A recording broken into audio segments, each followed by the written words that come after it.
Welcome to DiddyPgaming, and welcome to the first episode of my very first Nuzlocke challenge.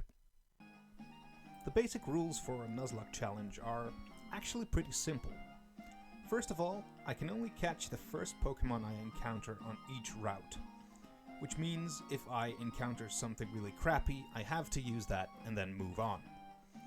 Secondly, fainted Pokemon are considered dead, which means if any of my Pokemon faints, I put them in a box named the Dead Box, and I never use them again. And the third rule, if my team faints, I lose. So if I team wipe during any fight, the challenge is over, and I have to either restart or call it quits and give up. I have, however, added an additional rule for myself. I'm not going to use any potions during a fight. This is because whenever NPCs use potions against me, I always get really annoyed, and I don't want to be that guy, so I'm not going to do that myself. This means that the challenge might potentially be a little bit more difficult, especially since I'm not an experienced Nuzlocker. Then there's also the rule between brackets, mostly because it's not an additional rule but an unwritten rule. I nickname all my Pokemon, so I get more attached to them and add some more fun to this challenge. Tension and excitement.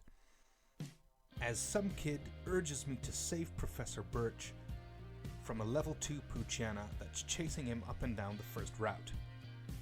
So I immediately rush in, find his bag, and after some diddling and dawdling, I decide to use Torchic to save Professor Birch from certain doom. Now, I've watched a couple of Nuzlocke clips here and there, and they mostly discuss the fact that Mudkip is actually the best choice as far as strategies versus all the other gym leaders go.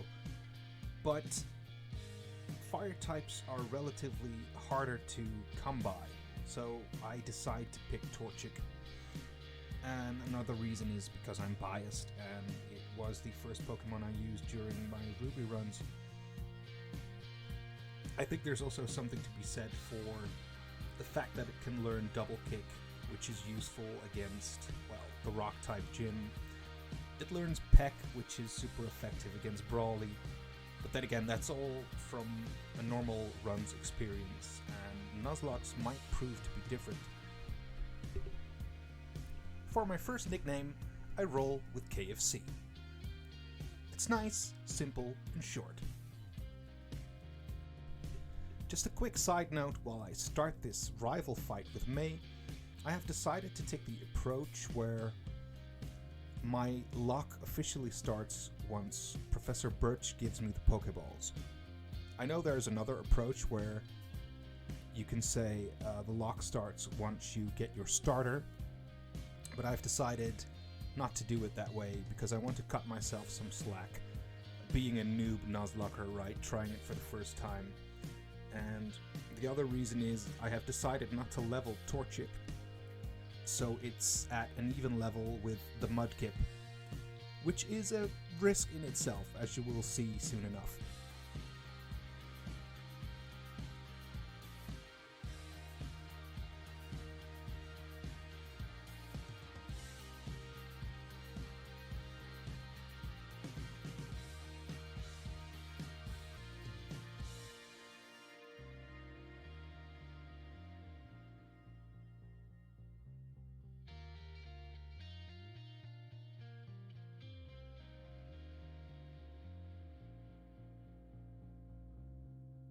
After the fight with May, Professor Birch gives me my Pokédex, and May gives me my first set of Pokéballs. Now the challenge has officially started.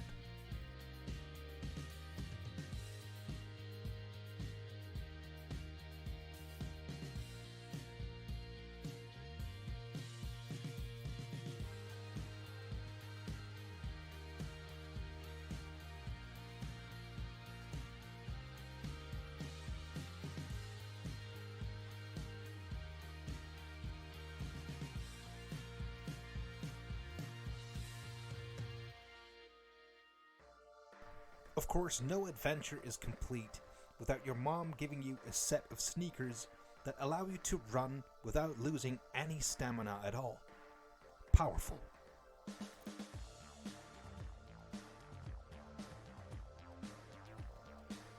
And now, at Route 101, it is finally time for my first encounter. Level 2, Wurmple. After a couple of tries, I managed to catch the Wurmple, and I decide to call it Bob. Bob, the female Wurmple.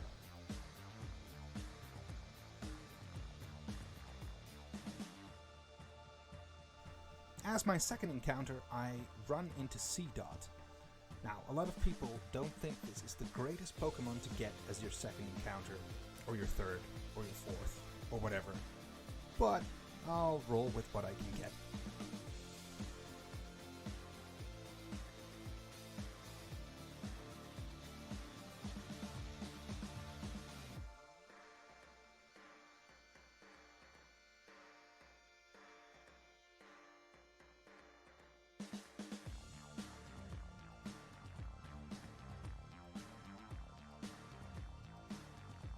On my way to Petalburg City, I get interrupted by this girl, who asks me to help her further her career. So I ask the help of the only person who really knows anything about these things, the real OG, Bob. Unfortunately for the girl, with Bob by my side, any chances of a future career get absolutely demolished, as he defeats both her Pokemon, goes up a level, and evolves into Casco. Nice.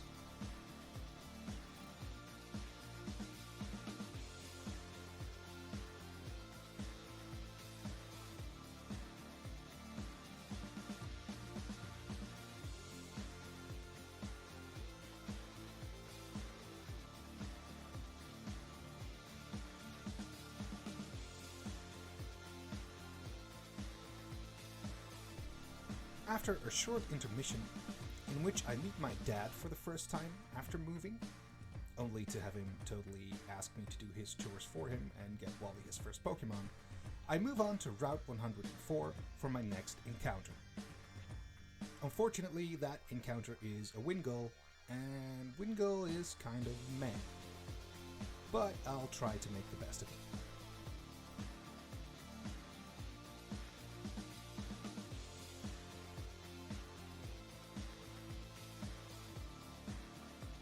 Also, remember the patch of berries to the top right. It's gonna be important later.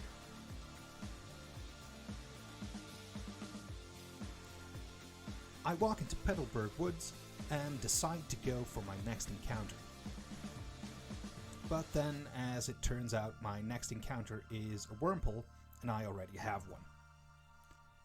I decide to defeat the Wurmple and move on to the next encounter using duplicate claws. But then Bob gets poisoned. And from here, the true pain of this episode begins. Panic and stress set in, and I run out of Petalburg Woods as fast as possible. I try to run down Route 104 as fast as possible to reach the Pokemon Center, but my efforts are in vain as the poison keeps eating at Bob and claims Bob's life. Bob the Casco, the first inductee into the Dead Box. No! Bob! No! So I make my way back to Petalburg Woods and decide to pick up the berries to the top right corner of the route, only to realize that had I picked up the Pecha berries before I went into Petalburg, I could have healed Bob, and Bob wouldn't have died. But let's look at it on the plus side. I still have that encounter since I invoked the duplicate claws, so I'm going for my Petalburg Woods encounter now. Truffle the Shroomish gets added to the team, and while that's not the worst encounter possible, it's also not the best, since I already have another grass type in C-Dot. Then again, Shroomish is gonna learn a Stab Mega Drain, which will be useful against Roxanne. and the question's really not if Shroomish is going to stay on the team, but rather is C-Dot going to stay on the team, since it has bide and really nothing else for a long time. And just as I'm about to contemplate this, I get into the fight with the Team Magma member, who has this level 9 Puchiana. And I'm thinking that I don't want to switch in Torchic to get a free hit, which might accidentally crit, put me in some trouble. So I stay in with C-Dot and go for a couple of gimmick bites and decide to sack it. That gives me a free switch in, and I decide to go with Truffle. But then after a couple of tries, I realize I have to switch Shroomish out because I don't think it's going to deal enough damage to take out the Puchiana, which means I have to let somebody else take a hit. So I decide to switch in Wingull since I want to keep Torchic safe. Oprah Wingull takes one for the team and faints, and that gives me a free switch in for Torchic, which means I can now finish the fight without taking any unnecessary damage.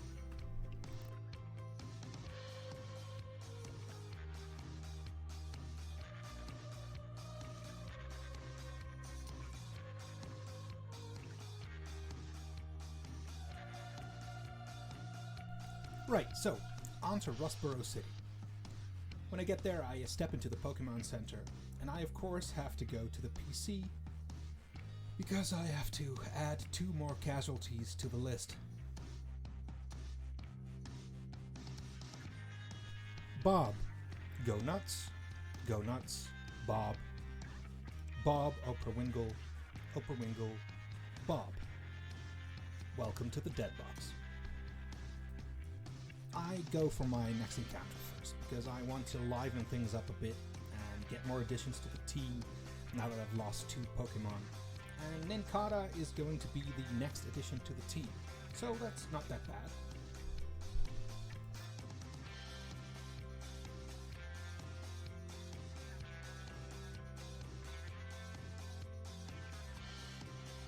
Okay, so we can start with the Rustboro Gym Challenge now. A quick analysis: since I decided to stick to the gym leader level, the highest level of the ace, so to speak, none of my Pokemon exceed that level, which means Torchic is not a Combusken, obvious observation there, which means there is no double kick for a super effective move, meaning I'm leaning heavily on Shroomish pulling through in this fight.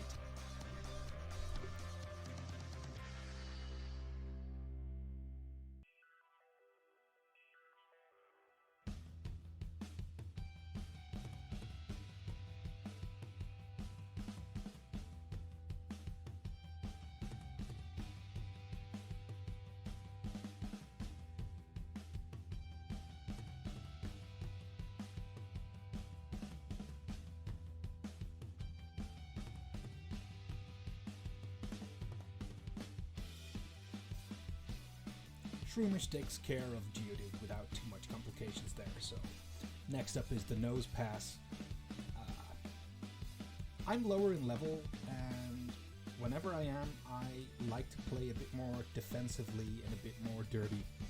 So I use a Stun Spore first, then I go for a Leech Seed for some extra recovery, and when that is done, I just go for a slew of Absorbs. Nothing fancy, nothing special. Just, keep the advantage and win.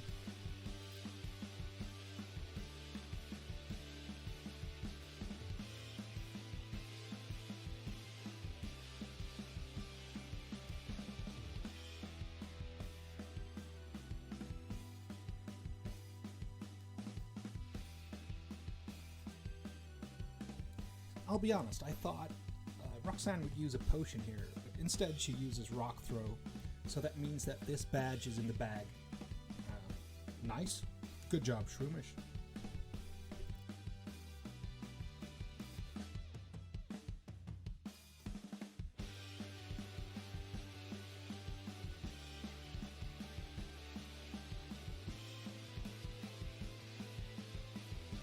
Next up is the Rust Turf Tunnel, which of course means we're going to help out that useless Devon employee who keeps losing stuff to Team Magma, and we're also going to help out an old dude and his Wingull named Pico.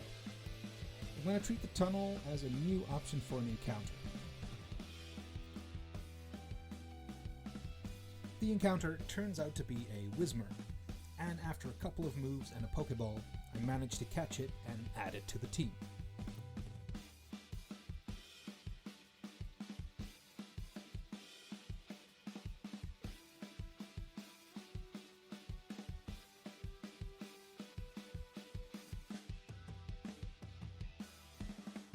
Next up is the Team Magma member whose career in crime we're absolutely going to end because Torchic is going to straight up burn through the magma with a crit and pick up the win.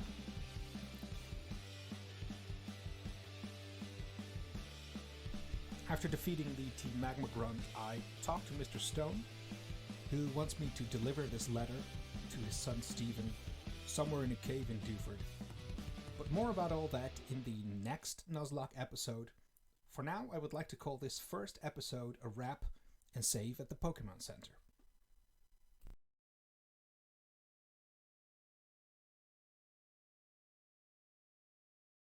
If you enjoyed watching this Nuzlocke episode, please join me again for the next episode. If you want to, leave a like or a comment, and I hope to see you again soon.